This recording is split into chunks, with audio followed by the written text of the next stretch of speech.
This is Optimal Health Daily, episode 546. For your best health, 8 things to consider if you are sick and tired, by Courtney Carver of BeMoreWithLess.com. And I'm Dr. Neil, your host and narrator. Hey there, welcome back to another week of Optimal Health Daily. This is where I read to you from some of the best health and fitness blogs on the web, kind of like an ongoing audiobook.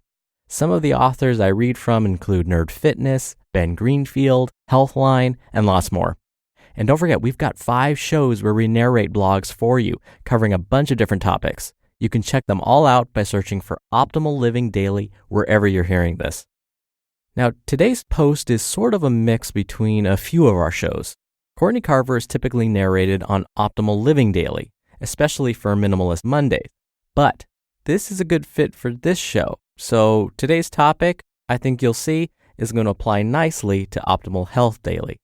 So with that, let's get right to her post as we optimize your life. For your best health, 8 things to consider if you are sick and tired, by Courtney Carver of BeMoreWithLess.com. I didn't simplify my life for clean countertops or to be better organized. I simplified my life because I got sick, really sick. I was sick, tired, and overwhelmed for a long time.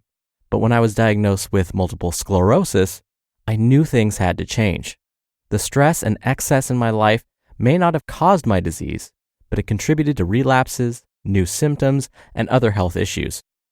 If you've ever thought, this is too much, or things need to change, or this headache or cold or my exhaustion is my body telling me to slow down, then you can relate. We've all been impacted by the effects of stress and excess. Some of us notice and shift things around, and for others, like me, we let it go on for far too long, thinking it is what it is, until our bodies say, enough is enough. Someone with MS recently asked me, how can I be healthier with MS? After writing back with some suggestions, I realized you don't need MS to benefit from these recommendations. They apply to all autoimmune and other chronic conditions. In fact, even if you don't have a specific diagnosis or condition, but are running low on energy or don't sleep well, or get frequent headaches, or simply don't feel your best, these might be helpful. So, for your best health, here are 8 things to consider if you are sick and tired. Number 1, build a medical team you trust. My first neurologist and her team were terrible. I was diagnosed over the phone. They told me to review the pharmaceutical kits and pick my own drug. They told me diet and exercise don't matter. They told me my health would decline. After a few months, I realized they weren't on my team, and I fired them, but also that I had to rise up and build and lead a team. I used to be intimidated by doctors and other medical professionals, but now I know we have to work together. They know their stuff, and I know my stuff. Number 2, remember, you know your body better than anyone else. I just mentioned that I know my stuff. And by that, I mean I know what I believe and know my body. You know your stuff too. Keep this in mind when working with your medical professionals or when taking advice from well-meaning friends and family, and especially when gathering information from the internet. Trusting what you know will take some practice, but you do know. 3, reduce stress. If we want to improve our health and live with more energy and wellness, we have to be willing to live with less stress. Here's the road to less stress. Less stuff, less busyness, less drama, less debt, less worry, less fear. It takes time, but go down this road. Number 4, rest when you need to rest. Let's stop apologizing for taking care of ourselves, for taking naps, for staying in on a Friday night and taking a bath. Pushing through the pain doesn't usually lead to less pain. Rest and renew. Number 5, fuel when you need to fuel. Make a list of the things that fuel you, body, mind, heart, and soul. Fill up on good food, exercise, meditation, writing, and connecting with people you love. 6, don't try to do it all at once. You didn't get sick and tired overnight. Give yourself time to heal and don't put a time limit on it. Adding random deadlines for feeling better only adds more stress. Instead, take a little step each day, rest when you need to rest, and fuel when you need to fuel. 7, don't give up. Keep experimenting. Ask for help. Do whatever it takes to feel well and to be well.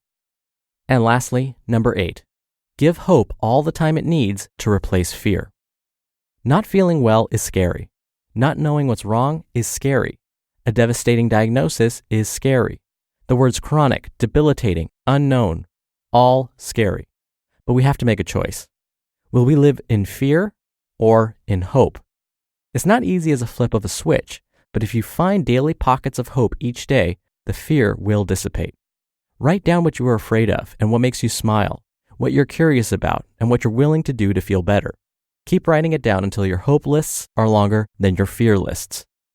It's been more than a decade since I've had an MS relapse, but I still remember what it was like to wake up afraid that I wouldn't be able to see or walk or think straight. I can't predict the future, but now I wake up hopeful and excited for the day ahead, and I find it easier to focus on what really matters to me. Your best health will be unique for you. It won't look like my best health, your partner's best health, or anyone else's best health. It will look different today than it does in 5 years. Figure out what your best health is today. You've done a great job taking care of everyone and everything around you, and now it's time to do what's best for you. Take all the time you need to give that gift to yourself. You just listened to the post titled, For Your Best Health, 8 Things to Consider If You Are Sick and Tired, by Courtney Carver of BeMoreWithLess.com. As a sufferer of a chronic condition myself, I can absolutely relate to what Courtney was mentioning. And so I do experience a lot of fear. Well, at least I used to.